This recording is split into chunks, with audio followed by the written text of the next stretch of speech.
पड़े मन न डोले। खंभे में बंधे हैं, हाथ में तलवार है, किसके? हिरण्यकश्यप की। वो पूछ रहे हैं कि तेरा भगवान कहाँ है, बता। तो वह क्या बोल रहा है कि आपको पता नहीं है, खंभ में, खड़ग में, हम में और तुम में। जिस खंभे में मुझे बांध रखे हो उस खंभे में भी भगवान है। खड़ग का मतलब होता है तलवार। उन्होंने कहा खंभ में, खड़ग में, यानी जो हाथ में तलवार ले रखे हो उसमें भी भगवान है, हम में भी है और तुम में भी है। फर्क इतना है कि तुम उनको जानते नहीं और मैं उसको जानता हूं। कहे पतित पावन प्रभु के बराबर कोई दुनिया में हस्ती नहीं है। प्रहलाद ने भगवान को बुलाया नहीं था, पर भगवान जब जब भी प्रहलाद पर कष्ट पड़ा तो भगवान आकर उनको बचाए, रक्षा किए। हाँ, हिरण्यकश्यप का हाथ नहीं पकड़ा, पर प्रहलाद को कुछ होने भी, जब वो खाई में ढकेलना चाहा तो ढकेल दिया, खाई में जब गिराना चाहा तो गिरा दिया, हाथ तो उसका नहीं पकड़े। पर क्या प्रहलाद को कुछ बिगड़ा? कोई कुछ बिगाड़ अंत में प्रकट होते हैं। जब खंभे में बांधे, प्रहलाद को जब विश्वास था, उन्होंने कहा खंभ में, खड़ग में, हम में और तुम में। मेरा परमात्मा तो सब जगह है पर तुम्हें पता नहीं है। अंतर इतना है कि मैं उनको जानता हूं और तुम जानते। जैसे तलवार उठाते हैं मारने के लिए, भगवान नरसिंह रूप अवतार लेकर आते हैं। भगवान जब नरसिंह रूप अवतार लेकर खंभा फाड़ कर प्रकट होते हैं, जब गरजना शुरू करते हैं तो पूरी वहां पर माहौल कांप जाता है। लेकिन प्रहलाद डरता नहीं है। सब तो डर गए पर प्रहलाद नहीं डरता। क्यों नहीं डरता? क्योंकि अंतर आत्मा से वो उनको जानते थे, अपने मन की अंदर में परमात्मा को वो जानते थे, इसलिए वो निर्भय थे, निडर थे। उन्होंने डरा नहीं। जब डरा नहीं तो वहां वो प्रकट हुए और सीधे हिरण्यकश्यप को पकड़े। हिरण्यकश्यप ने वरदान प्राप्त किया था। वरदान उनको क्या मिला था कि ना परमात्मा की बनाए हुए किसी जीव जंतु से मौत होगा, ना दिन में होगा, ना रात में होगा, ना घर में होगा, ना घर में बाहर होगा, ना अस्त्र से, ना शस्त्र से। वो जितने भी मौत का कारण था वो सभी से वरदान पा चुके थे। वो तो सोचा कि भाई अब तो मेरी मौत ही नहीं होगी, लेकिन ऐसा तो कभी हो ही नहीं सकता कि जिसको जीवन मिला है उसकी मौत नहीं होगी। जिस समय जीवन मिला उसी समय मौत भी निश्चित हो जाता है। वो तो जाना ही जाना है, आज नहीं तो कल जाना है, जिस विधि से जाना हो। अब इसी कारण वो मनमानी करना शुरू कर दिया। जब मनमानी करना शुरू किया तब जाकर वो नरसिंह रूप धारण किए। उन्होंने वरदान क्या पाया था कि परमात्मा का बनाए हुए किसी भी जीव जंतु से मृत्यु ना हो। तो परमात्मा का बनाए हुए तो जीव थे नहीं, वो तो स्वयं परमात्मा थे। ना मनुष्य से हो, ना पशु से हो, तो ना वो मनुष्य थे ना पशु थे। आधा नर और आधा सिंह था। गोद में उठाकर अपने रख लेते हैं। पूछा बताओ जमीन में है या तो आकाश में है? बोला ना जमीन है ना आकाश है, मैं तो आपकी गोद में हूं। जितना वरदान पाया था वो सारे वरदान से उन्होंने कट करके तब मारा। भाई ब्रह्मा का वरदान भी झूठी नहीं होने चाहिए ना।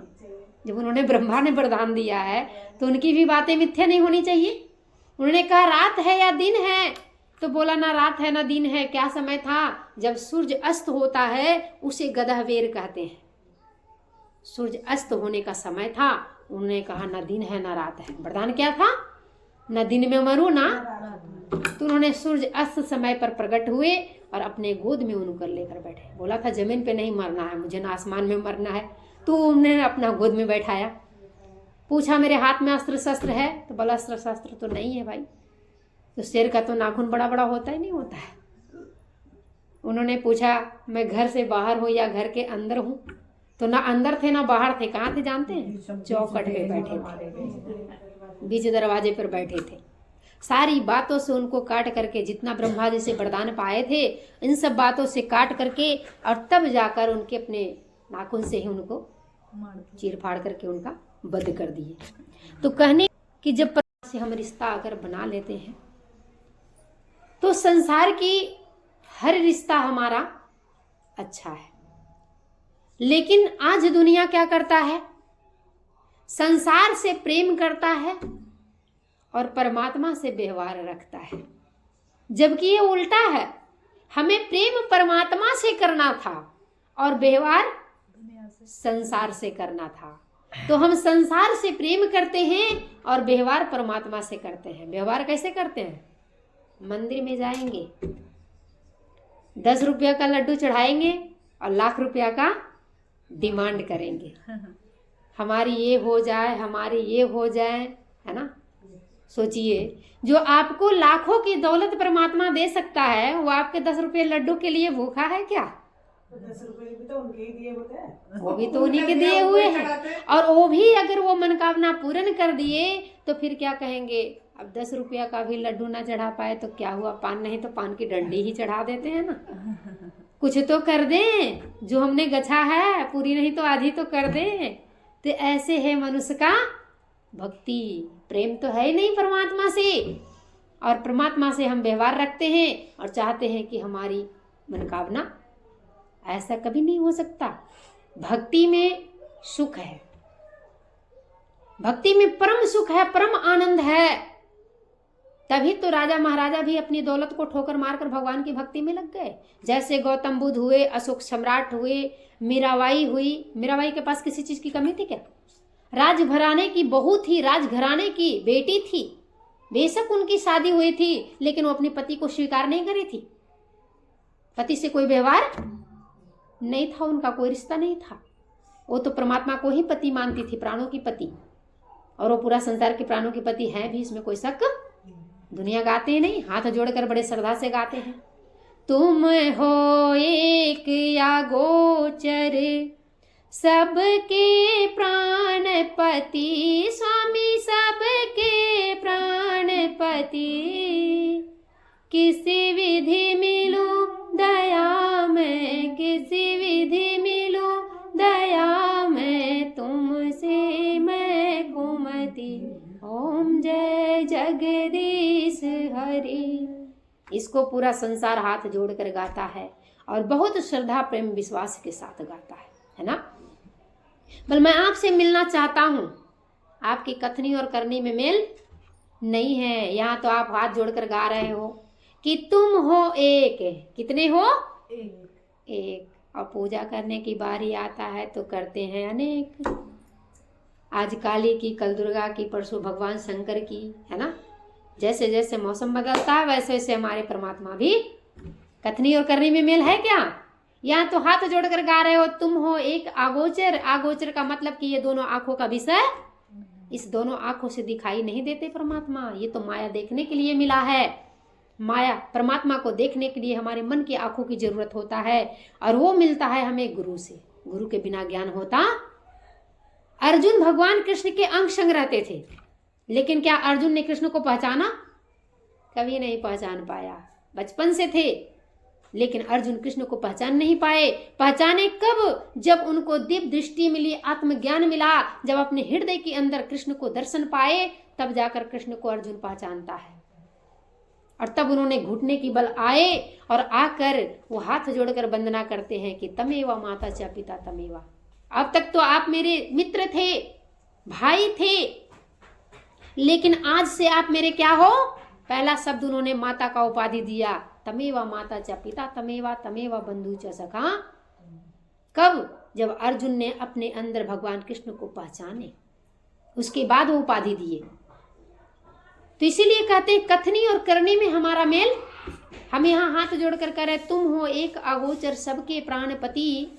ऐसा नहीं करे मेरे ही प्राणपति है, वो सबकी प्राणपति है। किस विधि मिलूं दया मैं तुमसे मैं कुमति। मैं मिलूं तो किस विधि से मिलूं? मिलना तो चाहता हूं, पर बात क्या है कि मैं कुमति यानी भटक चुका हूं, मिलने का रास्ता नहीं मिल रहा है। आप उनसे प्रार्थना कर रहे हो, पूछ रहे हो कि कैसे मिलूं, किस विधि से मिलूं। मैं मिलना तो चाहते हैं, पर मैं कुमति हो चुका हूं यानी भटक चुका हूं। परमात्मा रास्ता बताते हैं क्या कि विषय विकार मिटाओ पाप हरो देवा। स्वामी पाप हरो देवा, श्रद्धा भक्ति बढ़ाओ, श्रद्धा भक्ति बढ़ाओ, संतन की सेवा।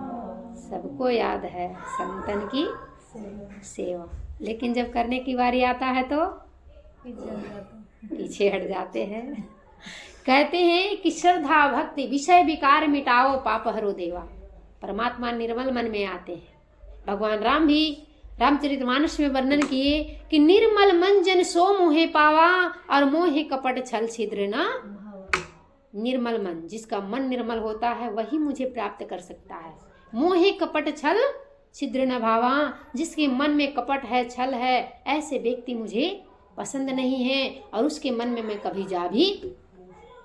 तो निर्मल मन जन सो मोहे पावा, मोहे कपट छल छिद्र न भावा, ये भगवान राम की वाणी है। यहाँ भगवान कह रहे हैं, जिनकी आप श्रद्धा से पूजा करती हैं, वो कह रहे हैं विषय विकार मिटाओ, पाप हरो देवा। श्रद्धा भक्ति बढ़ाओ संतन की। संत और महात्मा